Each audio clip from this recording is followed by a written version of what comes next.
Hello everyone, in this video I am going to talk about principles of natural justice.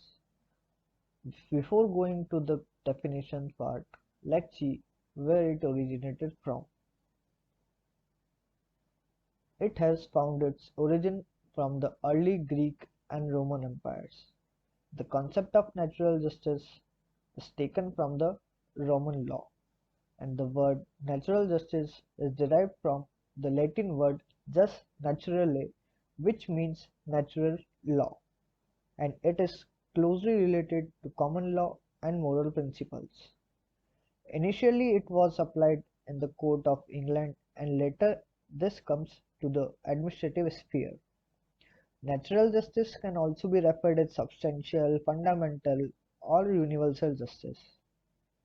And natural justice is not a codified law. Natural law is not a codified law, but it is still applicable, and the principles of natural law were applicable everywhere. And the most important thing to understand is that the rule of natural justice do not supplant or surpass the law of the land, that is constitution, but it only a supplement to it. Now moving to the definitions. So as it is not codified or written law, there is no precise and scientific definition of natural justice, but many jurists explains it in their own way, and the most understandable and simple definition is given by Lord Asher Amar. He defined natural justice as the natural sense of what is right and what is wrong.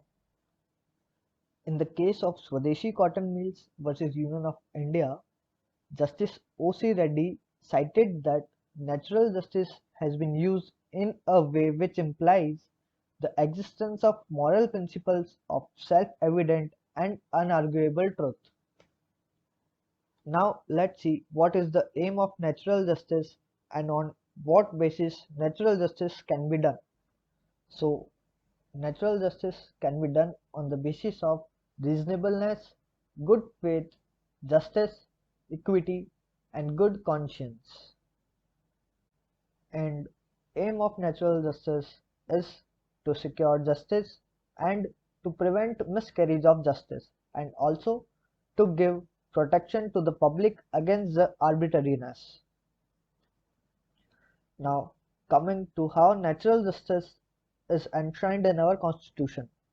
So earlier, as I said, that they are not mentioned expressly in our constitution, but however Supreme Court through various its judgments like E.P. Royappa versus State of Tamil Nadu, Menka Gandhi versus Union of India, and several other cases have found that these principles of natural justice are incorporated in our constitution under various articles.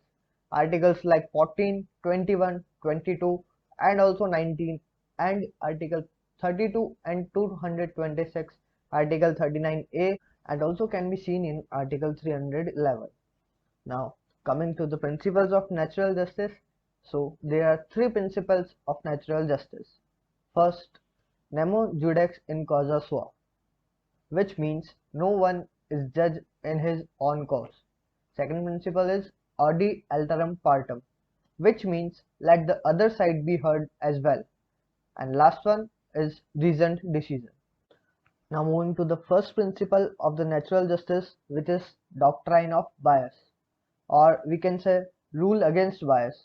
So this principle says that a deciding authority must be impartial and neutral while deciding any case. In Richard versus Belvin case, Lord Hudson stated that heard by an unbiased tribunal is an essential right under natural justice. And usually there are three kinds of bias. The first one is pecuniary bias, where the judge or any deciding authority have any financial or monetary interest in the case. So as we can see in the case of Gigi Boy versus Collector, well, this is an Indian case and related to a corporative society.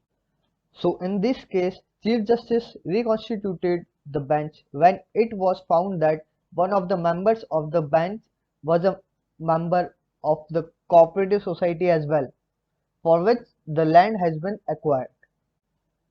Now coming to the second kind of bias, which is personal bias. Personal bias took place in a case where judge have a personal interest, close relations, or known any of the party very well and gives decision in the favor of them. Like in the case of Cottle versus Cottle, the chairman of the bench was a friend of the wife's family who had instituted matrimonial proceedings against her husband. The wife had told husband that the chairman would decide in the case in her favor. And lastly, we have subject matter bias, which is also known as official bias, where the deciding authority have any interest in the whole subject matter of the case. Now, moving forward to the exception to the rule of bias, that is doctrine of necessity and absolute necessity. The doctrine of necessity and absolute necessity allows the authority to do certain things which are necessary to be done at the moment. In the case of Ashok Kumar Yadav versus State of Haryana, Supreme Court invoked this doctrine of necessity expressly and held that the decision by the committee is invalid and untarnished by any sort of bias.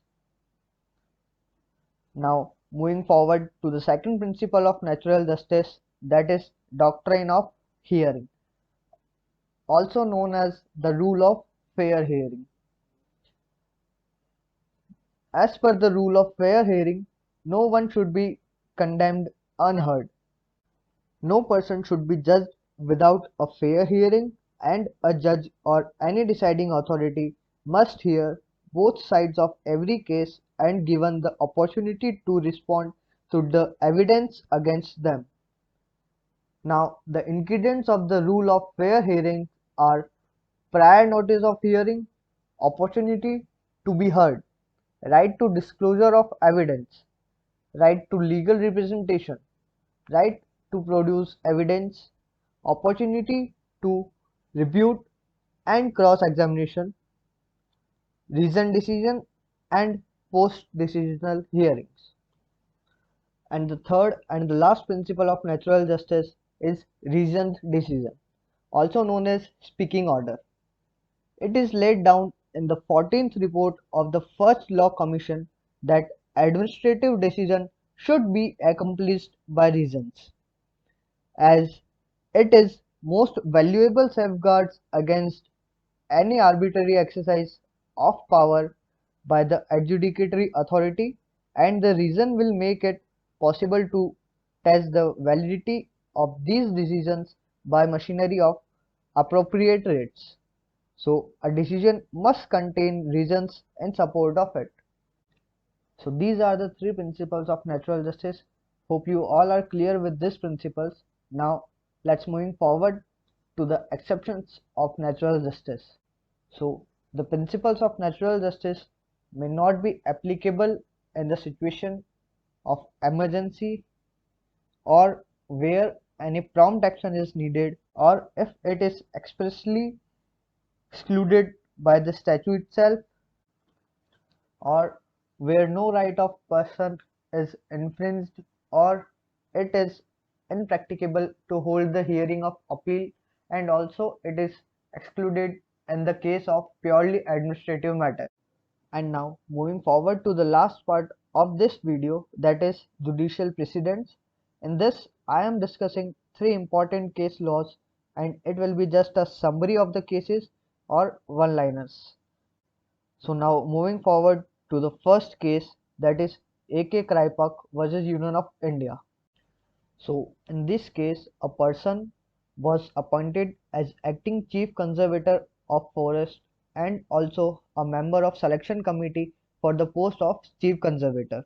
At the same time he was also a candidate of the same post. The court observed that there was a reasonable likelihood of bias because a person who is in selection committee as well as a candidate for the same post for which the committee has been made, and the decision so arrived that this is a violation of principle of natural justice.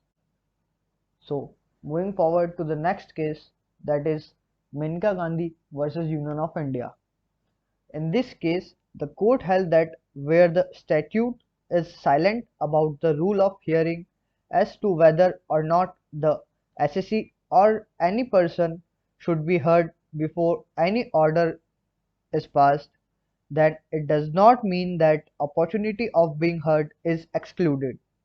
The principle of rule of hearing is only excluded in the case where it is expressly provided in the statute.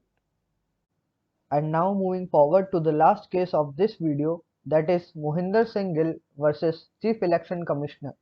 This case is related to the exception of the natural justice, that is in case of emergency. In this case, parliamentary election counting was been going on for Firozpur constituency. One candidate was having a very good lead, but before the declaration of the results, in mob violence, some segments of the ballot papers and boxes were being destroyed. The ECI, acting under Article 234 and 239 without giving any notice or hearing to the candidates, cancelled the election and ordered for fresh election. The Supreme Court rejected the claim of notice and Audi Alteram Partem and held that in case of emergency, Audi Alteram Partem can be excluded. That is, the rule of fair hearing can be excluded in the case of emergency. That is all from my side. Thank you for watching. I hope you all must have understood the concept and principles of natural justice.